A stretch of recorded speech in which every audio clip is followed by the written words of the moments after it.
பெருமாளை செய்ய போகிறோம். பக்கத்தில் தாயார் எழுந்துள்ளிருக்காள். அவரை பற்றி ஆழ்வார் சொல்லச்சே, இந்த தாயார் இருந்து எனக்கு பண்ணுறது ரொம்ப நன்மை. நான் ஏதோ ஒரே ஒரு வாழைப்பழம் வாங்கிட்டு போயிருப்பேன், ₹1 1.5 கஷ்டப்பட்டு. நம்ம மாதுளம்பழம்லாம் 30 ரூபா கொடுத்தலாம் வாங்கிட்டே போல, வாழைப்பழம் தான் வாங்கிட்டு போனது. அதை போய் பெருமாள்கிட்ட சமர்ப்பிக்கிறேன். அர்ச்சகர் கேட்டார், அவ்வளோதானா, ஏதாவது பையில் வச்சிருக்கலான்னா? சாமி இதுவே ஏதோ போனா போகிறதுன்னு வாங்கிட்டு வந்தேன். இந்த ஆரும் கூட வாழைப்பழத்தை வாங்கிட்டார். வச்சுன்னு தோலை உரிச்சு பெருமாள்கிட்ட கண்ட்ரோலில் பண்ணுவாரோ இல்லையோ பண்ணிட்டு அவருக்கு நைவேத்தியம் பண்ணிட்டு பக்கத்தில் தாயார்கிட்ட காமிக்கிச்சே. அந்த வாழைப்பழத்தை வாங்கிட்டு தாயார் பெருமாள்கிட்ட பேசுகிறாராம். என்ன அற்புதமான பழம் பார்த்தீர்களோ, நம்ம பக்தன் என்னமா நமக்காக வாங்கிட்டு வந்திருக்கான், எவ்வளவு விலபத்த பண்டம். பெருமாள் கேட்குறார், இந்த வாழைப்பழத்தை தானே சொல்கிறேன், நீ ஏதோ சொல்றதெல்லாம் பார்த்தா ஏதோ பழக்கடையே வாழ்ந்துட்டாப்புல பேசிட்டு இருக்கியே, இந்த பழம் தான் என்ன, இதே பழம் தான். ஏன் இது விதுரர் கொடுத்தா மட்டும் ஆச்சரியமா வாங்கி சாப்பிட்டுலே, அப்ப இவன் கொடுத்தா மட்டும் என்னன்னா விதுரர் பக்தர், இவன் அப்படியா? பெருமான் திரும்பி கேட்டா தாயார் சொல்றது, அவர் ஏதோ துவாபர யுகத்து பக்தர், அந்த யுகத்துல என்ன வேணா பக்தியோட இருக்கலாம், நீர் நேரம் இருக்கிறச்சே அவன் பக்தி பண்ணான். நம்ம குழந்தை நீர் இப்போ லோகத்துல இல்லாத இருக்கிறச்சே எவ்வளவு பக்தியோட வாழ்ந்து வந்திருக்கான். அதை புரிஞ்சு நீர் சந்தோஷப்படணும்னால் அப்ப மாதுளம்பழம் மல்கோவா மாம்பழம் ரெண்டும் சேர்த்து சாப்பிட்டாப்புல பெருமாள் ஹாஹான்னு சிரிச்சு வரும். இருக்கிறது ₹1.5 வாழைப்பழம். பின்ன அப்புறம் சிரிப்பறான்னு கேட்டா அவ பேச்சு அந்த மாதிரி எடுத்து சொல்லியிருக்காளோ இல்லையோ. ஒரு குழந்தைய கணவனிடத்துல சேர்த்து வைக்கிற முயற்சியே தாயாருடையது தான். அவ பார்த்து இவ என்ன தப்பு பண்ணாலும் என்ன சரி பண்ணாலும் எல்லாம் கோச்சக்கூடாது, நம்ம குழந்தை சரியாப்படும் சொல்லிட்டே இருக்காளோ இல்லையோ.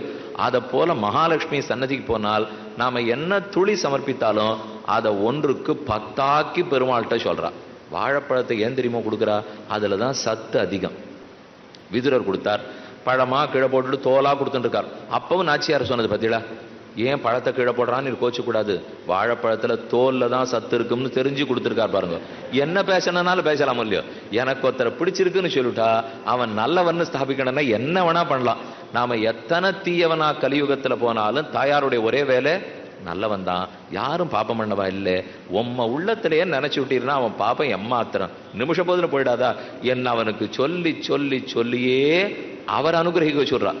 ஏன்னா நம்மளை திருத்துறது ஒரு பக்கம், அவரை திருத்தது இன்னொரு பக்கம். அவர் கோபமாக வச்சுட்டு இருக்கார், இவன் பண்ண பாவத்துக்கு தண்டனை கொடுத்தே தீர்வேன்னுட்டு.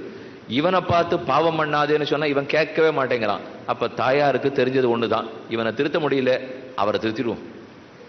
சாமி பகவான் என்ன திருத்துறதுனால் அவர் கோச்சுட்டு இருக்காரோ இல்லையோ, நீர் கோச்சுக்காது என்ன கேட்டு போறாரு. இப்போ இவ சொன்னா கேட்பலானால் அவன் பெருமானுக்கு ஒரே ஒரு ஆசை தான், இந்த குழந்தைகள் எத்தனை தப்பு பண்ணாலும் தனக்குன்னு ஒண்ணு பண்ணிக்காம இவ என்னமா அவளுக்காக பேசுறா, இதற்காகவான்னு நாம பண்ணியே தீரணும் அப்படின்னு தான் அந்த சர்வேஸ்வரன் பண்ணுகிறான். அப்ப பகவானு ஒருத்தருக்கு அடங்குறார்னால் அது பக்கத்துல இருக்கிற நாச்சியாருக்கு மட்டும், மற்ற யாருக்குமே அவர் அடங்க மாட்டார். ஸ்ரீரங்கத்துல போயிருக்கீங்களா, பங்குனி உத்தர தண்ணிக்கு பெருமாளுக்கும் பிராட்டிக்கும் சேர்த்தி சேவை, வருஷத்துக்கு ஒரே நாள். பங்குனி மாசத்துல உத்தர நட்சத்திர தண்ணிக்கு நம்பெருமாள் நின்றுட்டு இருப்பார், பக்கத்துல ஸ்ரீ ரங்கநாச்சியார் அமர்ந்த திருக்கோலம், மூத்த நாச்சியார் வயசான சுமங்கலிய போலே பார்த்தில்னாலே அவ்வளவு ஆச்சரியமா இருக்கும். ஒரு சுவாமி நன்னா சேவிச்சுட்டு வந்தவர் வேடிக்கையா சொன்னார், பத்தில நம்பெருமாள் நின்றுட்டு இருக்கார், ரங்கநாதர் நின்றுட்டு இருக்கார், பக்கத்துல ஸ்ரீரங்கநாச்சியார் உட்காண்டு இருக்கார். இதுல இருந்தே யார் சொன்னதை யார் கேட்க போறான்னு புரிஞ்சுதா சுவாமின்னாரு. என்ன இப்ப நம்பெருமாள் ஆணையிடுவார், தாயார் செய்வார்னா கிடையவே கிடையாது. உட்காண்டு இருக்கிறவா தான் எப்பவும் ஆணையிடுவா, நின்றுட்டு இருக்கிறவா தான் ஓடி ஓடி வேலை செய்வா. அப்ப உட்காண்டு இருக்கிற தோரணையிலேயே ஆணை அங்கதான் தெரிஞ்சு போச்சு. இவர் நின்றுட்டு இருக்கிற வேகத்திலேயே தேவி யாருக்கு என்ன கொடுக்க சொல்றீரோ உடனே கொடுக்குறேன் அப்படின்னு கையை இப்படியே வச்சுன்னு காத்துருக்கார் பத்தீரா. அப்ப தாயார் கை வச்சுருக்கிறது இப்படி, பெருமாள் இப்படி வச்சுருக்கார். கலியுகத்தில் எதை கண்டும் பயப்படாதே, நான் இருக்கேன் உனக்கு. துராச்சாரோபி சர்வாசி கிருதக்னஹா நாஸ்திக புரா சமாஸ்ரயேத் ஆதிதேவந்தம் பிரபாவாத்மஹாத்மனஹ பரமாத்மனஹ. நீ எத்தனை தாழ்ந்தவனா துராச்சாரம் பிடிச்சவனா இருந்தாலும் பகவானே சரணம்னு சொன்னியானால் கலியுகத்தில் உடனே பெருமான் மன்னிக்கிறார், உண்மை.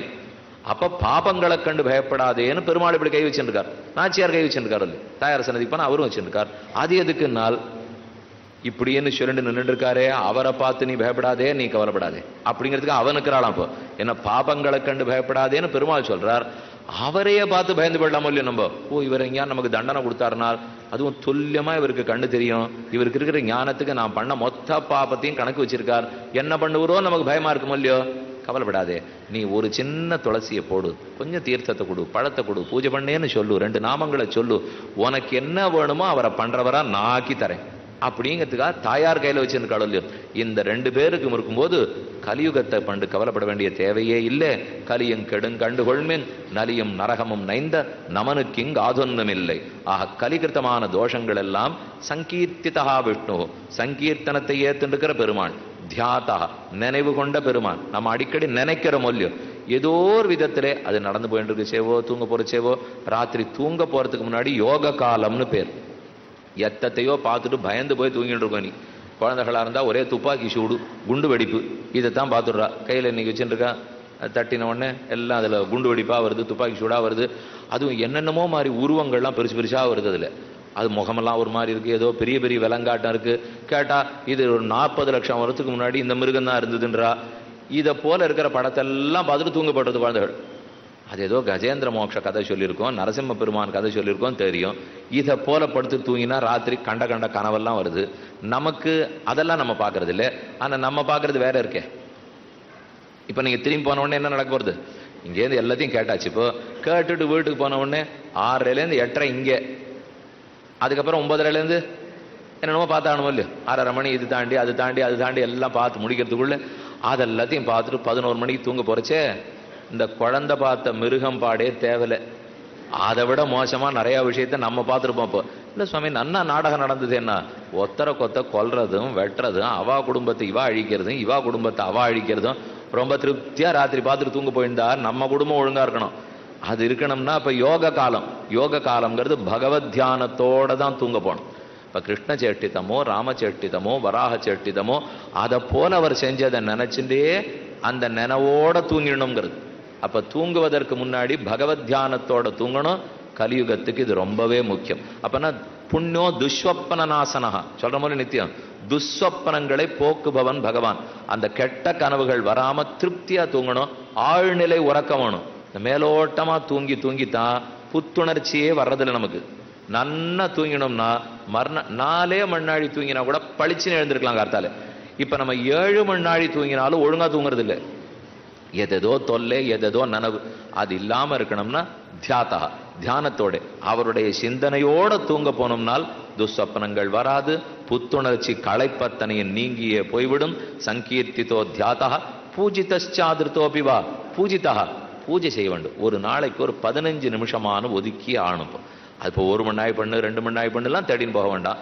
2 புஷ்பம், வாழைப்பழமோ, வெத்தலை பாக்கு, ஒரு பாத்திரத்தில் தீர்த்தம். அநேகமாக எல்லாரும் சமைக்கத்தான் போகிறோம். யாரும் இப்போ நம்ம சாப்பிடாது இருந்துட போகிறதில்லை.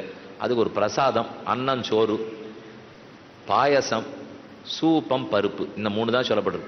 அன்னம், பாயசம், சூப்பம். அன்னம்ங்கிறது அன்னம், அரிசி சோறு. பாயசம்ங்கிறது பாயசம்.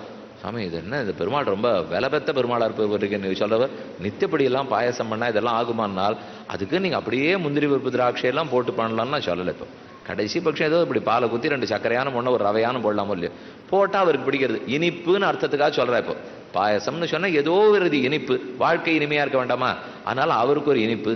பருப்பு ரொம்பவே முக்கியம். குழந்தை பிராயத்திலேருந்து சாப்பிட்டது பருப்பு இல்லையோ.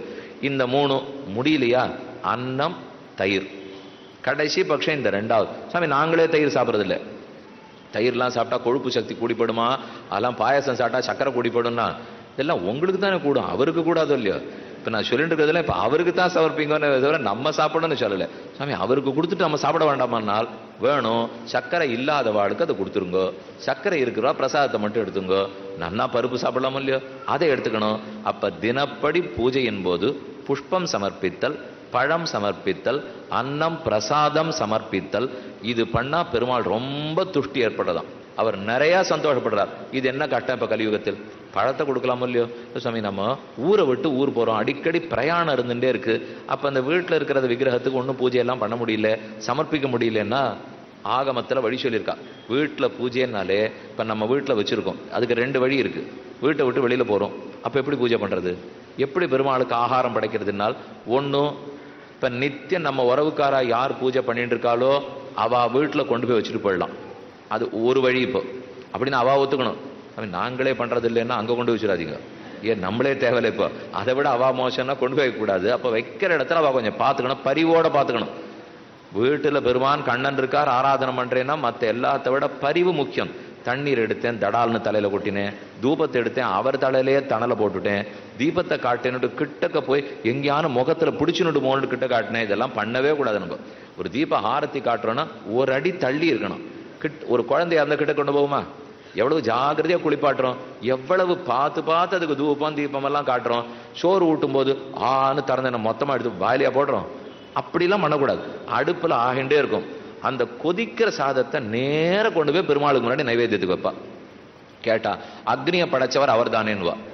வாஸ்தவம், யாரும் மறுக்கல, அக்னியை படைச்சவர் அவர் தான். அதுக்குன்னு நெருப்பா சுட்டு இருக்கிற பிரசாதத்தை கொண்டு போய் அங்க வைக்கணும். இப்போ கூடாது. பார்த்து நம்ம பதம் பார்த்து தொட்டு ஒழுங்கா இருக்கா, சாப்பிட்ற சூட்டில் இருக்கா. இன்னும் சில பெரியவர்கள் ரொம்ப பக்தர்கள் குழம்பு சாதம் பிசிவா, அதுல துளி காய்கறி எடுத்து வைப்பா. கூட்டா இருந்தா அதுல தொட்டுப்பா. சாமி, நான் ஒரு வாயும் தொட்டுன்னு தானே சாப்பிட்றேன். அப்ப எதுக்கு கூட்டு தனி பாத்திரம், பாயசம் தனி பாத்திரம்னு வச்சுட்டு என்ன பெருமாளா கலந்து போறான்னா? அதனால நான் கலந்து வைக்கிறேன்னு சொல்ற அளவுக்கு பக்தி இருக்கிறவாள்லாம் இருக்கா. நான் கலந்து தான் சுவாமி அவர் கொடுப்பேன். அவர் சின்ன கண்ணன், நான் வச்சுருக்கிறது தவழ்ந்த கண்ணன். அவருக்கு போய் இந்த மாதிரிலாம் பிரசாதம் வச்சா அவருக்கு சாப்பிட தெரியாது. அதனால கொஞ்சம் நெய் குத்தி புனர்பாக்கம்னு ஒரு பிரசாதம் உண்டு தெரியுமா? இந்த வயத்த வலி இப்போ கஷ்டப்படுறவாள்லாம் ஒரு தரம் சோறு சமைச்சு சாப்பிட மாட்டா. 2ஆம் தரம் குழைய வடிக்கிறதுன்னு கேள்விப்பட்டிருக்கீங்க இல்லையோ? அப்படி வடிச்சா ரொம்ப நன்னா இருக்கும். அதை போல வடிச்சு இப்போ குளிர் காலம்லாம் வந்ததுன்னா வெந்நீர்ல தான் குளிப்பாட்டுவா பெருமாள். மற்ற காலமா இருந்ததுன்னா வெறும் தண்ணீர். இந்த மாசம் இப்போ மார்கழி, கார்த்திகை மார்கழி வந்துட்டு இல்லையோ, வந்த உடனே தண்ணீரை மெதுவா வெதப்பா காய்ச்சி அதுல தான் குழந்தை குளிப்பாட்டுவா. என்ன சுவாமி, பெருமாளுக்கு போய் காய்ச்சணுமானால்? ஆமா, மார்கழி மாசம் குளிர் மாசம் வந்திருக்கே, பண்ண வேண்டாமான்னா? அப்ப அவ புரிஞ்சின்னு இருக்கான்னு அர்த்தம். அந்த பெருமானை வீட்டில் இருக்கும் ஒரு பொம்மையாக கருதாமல் நம்ம வீட்டோட இருக்கிற உயிரோட இருக்கக்கூடிய கடவுளாகத்தான் ஏற்றுக்கொள்ள வேண்டும். ஒரு அறிவிப்பு.